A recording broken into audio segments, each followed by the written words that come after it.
This is test number 1 of 0.6 millimeter diameter 14 karat gold being deposited on a high polish as fired DuPont 951 LTCC at 30,000 RPM and a surface speed rate of 75 millimeters per minute.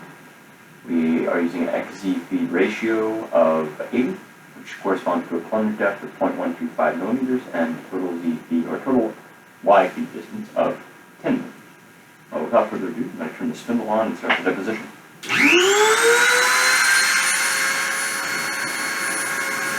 Contact.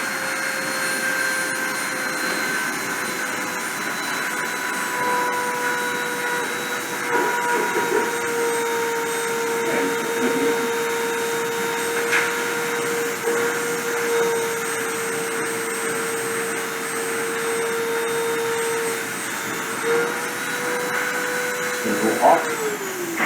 Video off.